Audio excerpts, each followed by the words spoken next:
The topic at hand has been about self-concept. Our brain decides our identity for us without our consent. And usually it's a process that happens over time, but most of the substantial beliefs about ourselves are cultivated by the younger versions of us that didn't have enough context and full worldview in order to objectively place identity within ourselves in a more accurate or realistic way. But what about the times where our self-concept is kind of accurate? What about the times when we have concepts of ourselves that turn out to be true? Maybe one of your self-concepts is that you're not a good speaker. And maybe your brain has actual evidence of how that is true about yourself. What do we do in those cases when our self-concept actually has truth to them and they don't make us feel good about ourselves? Number one, realizing that self-concept is something that is changeable. It is never set in stone. And it always has ways that it can be altered, decreased, or maximized. And that is where your power lies. That is where your agency lies. There are things about ourselves that we have not had the opportunity to develop yet. And our self-concept towards those things may be, I am not good at this. The goal we're trying to achieve is not some fairy-coded universal perspective of ourselves that's roses and fairies, and there's nothing about ourselves that is imperfect or that we wouldn't like to adjust. That's not the goal.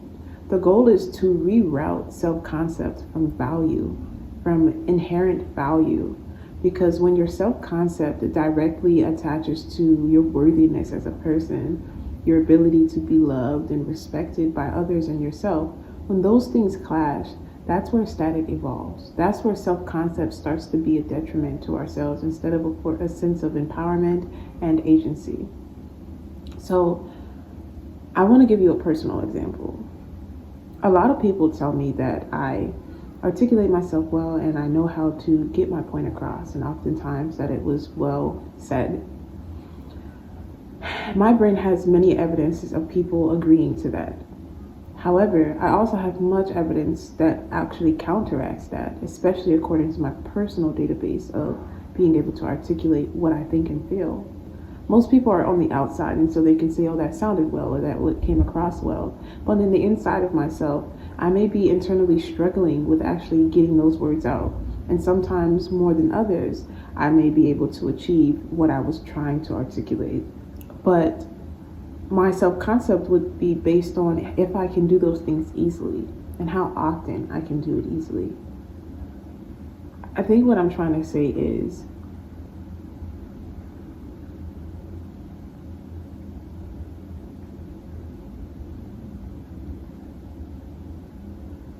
oftentimes I struggle to order and organize what I want to say first, what impact I'm trying to have, and what words are going to be best suitable to articulate that. As somebody who has been chronically misunderstood and who has been an over-explainer in the past because I was seeking safety through being understood, a lot of the times I struggle to feel like my explanations, articulation, or expression of myself is digestible. And while that self-concept to me seems to be accurate, it's not unchangeable. It's not a reason for me to feel incapable within myself. My self-concept can be shifted by shifting my perspective to, I'm not as well as a speaker as I would like to be. I'd like to exercise my muscle of being able to flow in speech and to practice articulating myself under pressure in uncomfortable environments or in new spaces.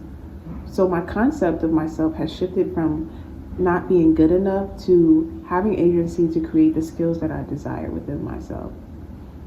And sometimes that comes with a little bit of realism.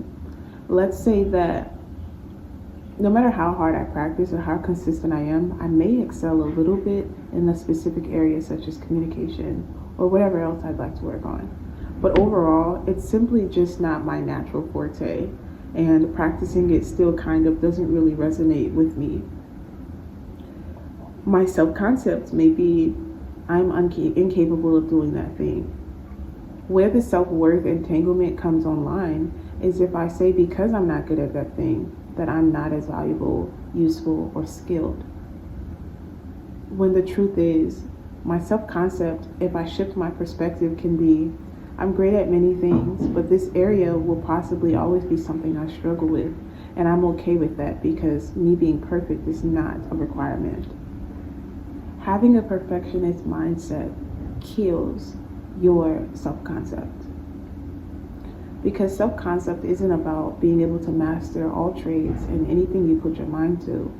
But self-concept is still feeling capable and having a sense of agency and power within you, even when you don't excel at the things that you would like to excel at.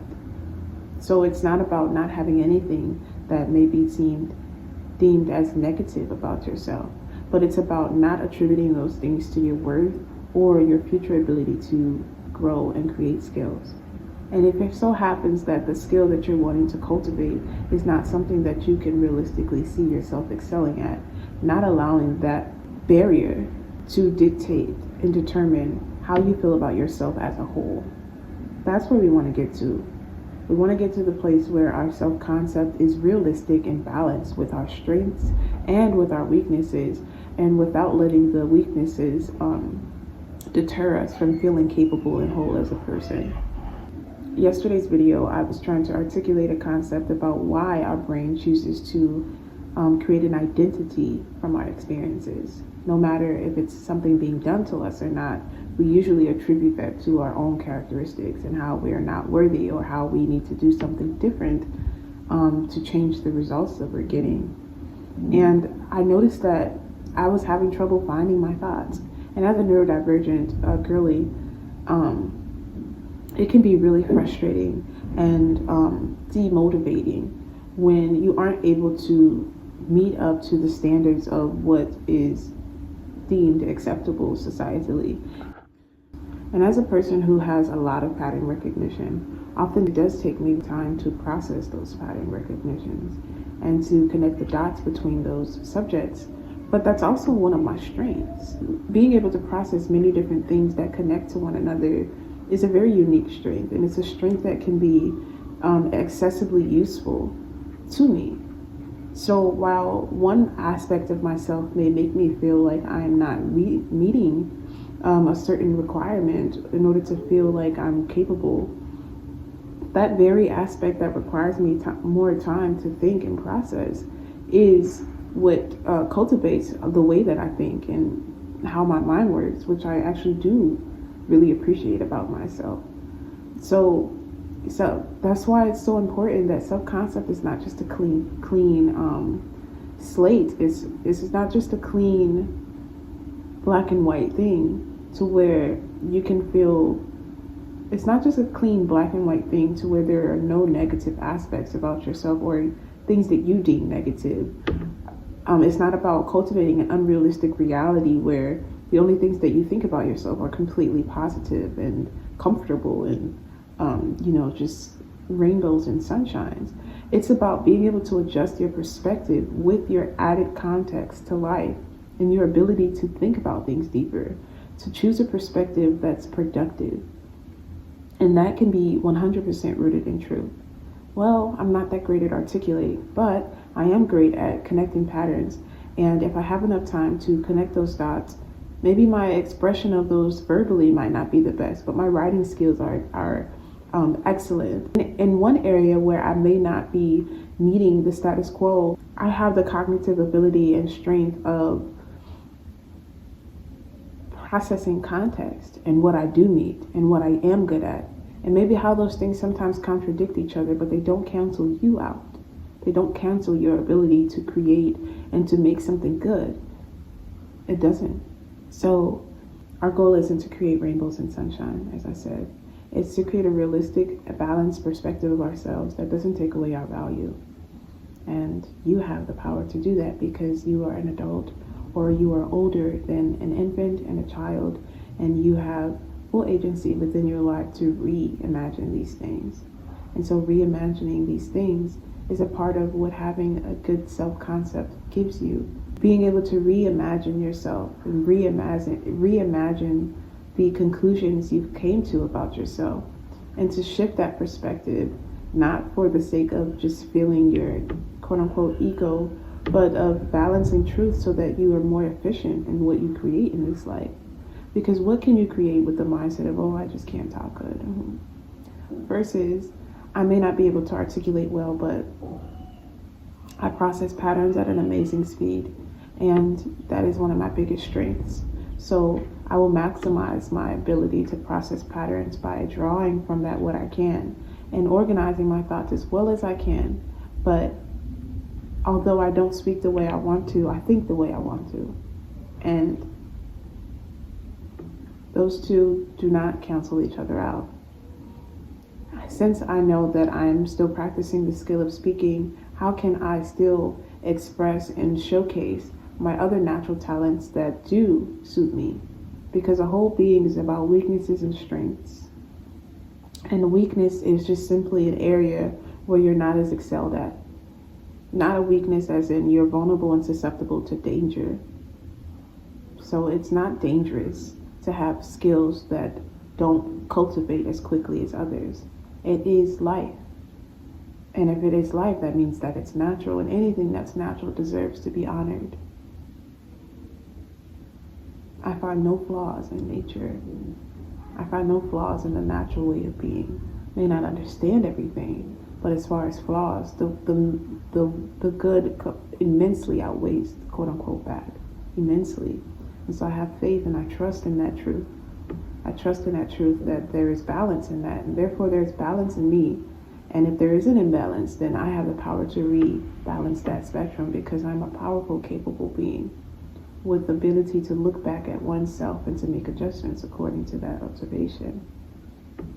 So I think that's what we're going with today, guys. Today was a lot more fluid than yesterday's video, and I'm proud that I was able to stick through it and to still come on here and to showcase what I can do and not focus so heavily on the times that I can't. And, I think I can draw a whole lot more from yesterday's experience of not being able to articulate than this one, when I do feel like I've articulated well enough. So just a reminder to you to keep at it, to keep going, and to keep reanalyzing and reimagining those perspectives that you hold. Until next time, peaceful healing to us.